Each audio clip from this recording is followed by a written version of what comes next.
I'm sure you've all heard the age-old aiming advice of sticking to one sensitivity and mastering it. Through learning the amount of force you need to apply to the mouse in various situations and repeating that motion enough times, through muscle memory you'll develop perfect aim and be able to hit flicks every single time. But that also means that if you change anything, your sens, mousepad, mouse, or start using programs like mouse acceleration, that variance will ruin that muscle memory and force you to relearn everything. But if that was the case, how can people like Tenz change their sens and peripherals all the time and still hit flicks like this? Shouldn't he have ruined his muscle memory? The reason why Tenz can still do this is because muscle memory is a misnomer. It is a real thing in motor skill development, but the definition given to it within gaming is incorrect. Getting good aim isn't about learning the exact amount of force needed or the exact distance you have to move the mouse to move a certain distance on screen. It's about developing the fine motor control skills needed to move your crosshair exactly where you want it, even with unfamiliar settings or peripherals. Once someone has developed these motor skills enough, they can adjust to and aim well on a new sensitivity almost instantly. The most obvious bit of proof for this is that true consistency in your setup is impossible, even if your sensitivity remains the same. There are always outside factors at play when it comes to aiming that affect the amount of force you have to apply to the mouse to travel a certain distance on screen. Mouse pads and mouse skates wear down over the course of weeks, and humidity causes the amount of force needed to vary from day to day by slowing down your mouse pad. All of this means that memorizing the amount of force required for specific movements and therefore aiming at a high level consistently would be impossible if muscle memory worked the way people described. But developing good aim isn't impossible. People can and do adjust to that variance, and typically players with good mechanics won't even notice the small changes in friction. But even if that is true and aim is dictated by fine motor control instead of memorizing distances, why not just play the same sensitivity anyway?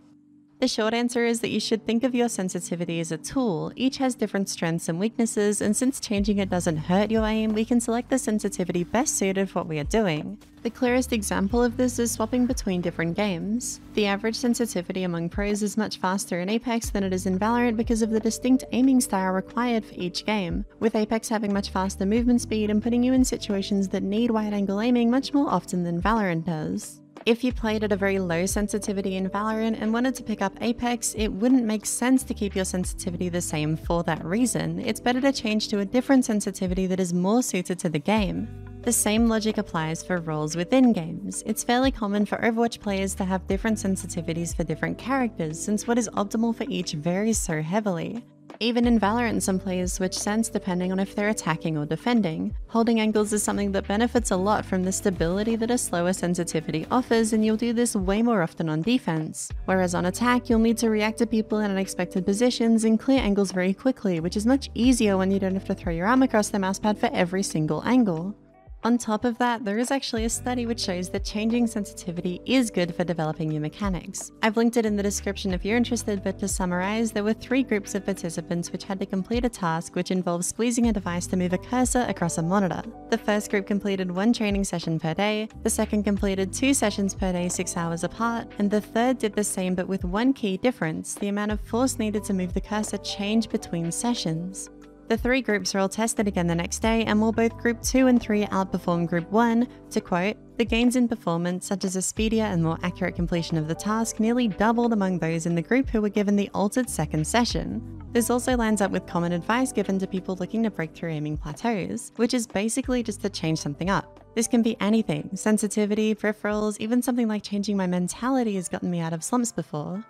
So, if science shows that changing sensitivity helps, why do so many people say they aim worse after changing it and see benefits when sticking to the same one? I think this comes down mainly to muscle groups. When aiming, you use a mixture of 3 things: your fingertips, wrist, and arm, with different sensitivities placing more stress on different areas. Sticking with one sensitivity for a long period of time gets you more proficient with the muscle groups it emphasizes. Using myself as an example, I used to play CS on an extremely slow sensitivity. It was so slow that I didn't need to use my wrist at all to make small adjustments. Everything from wide flicks to micro corrections was done with my arm. It offered me more precision in Counter-Strike, as using a lower sensitivity makes it easier to make smaller movements more accurately, but when I tried to pick up other FPS games, I struggled due to them requiring me to make larger movements more often. When I did change my sensitivity to compensate for this, I realized how poorly suited the arm is to making those smaller movements. It's less controllable since its pivot point is further away from the mouse than the wrist's is. And I couldn't use my wrist for those movements either. I had never had to use it when aiming before, so my control with it was terrible. It wasn't until I started aim training on a higher sensitivity that my fine control with my wrist matched and then surpassed that of my arm, which is when I was finally able to excel on games besides Counter-Strike.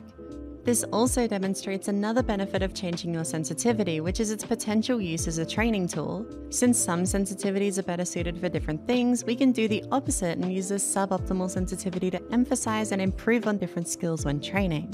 Through playing a sense that doesn't fit the task, any issues in our mechanics are made more visible and easier to isolate. An example of this would be using a very low sensitivity on a task that requires fast and long distance flicks to work on your arm speed, or using a high sensitivity on a precision focused task to focus on fine control with your wrist. By isolating these skills and practicing them independently, you will improve at that skill far more than if you were playing the same task on your normal sensitivity. All that being said though, there is one situation where I don't think it's good to change up your sense, which is right after dying. I've seen people tilt change their sense a lot, and I've even done it myself, and in my experience, all it does is take your mind off of the game and onto how your sense doesn't feel right. At least for me, when my sensitivity did feel off, it was a sign that there was a weak area in my aim. Changing my sensitivity to try and fix this would have only made other areas weaker without properly addressing the issue, which can only be done through concentrated practice. My mentality surrounding changing sensitivity is to switch it up often when training to focus on different skill sets, but to keep it the same during actual matches, so I can put 100% of my focus onto the game itself instead of thinking about my sensitivity. And if anyone's still not convinced, since I've made reference to Tenz a few times during this video, here are his thoughts on the topic. Thanks for watching. I feel like with holding a mouse is a lot of hand-eye coordination. What you see is how you move. When I'm playing the game, for example, the reason why I can play somewhat similar on anything, or low sense, high sense, doesn't really matter, is because I'm just using hand-eye coordination. That's it. Optimally, a mouse should feel like an extension of your hand in order for you to play your best. If you might be more comfortable on certain senses and stuff because maybe you like using your wrist more, maybe you like using your arm more and stuff, but at the end of the day, it's just mouse control, not muscle memory.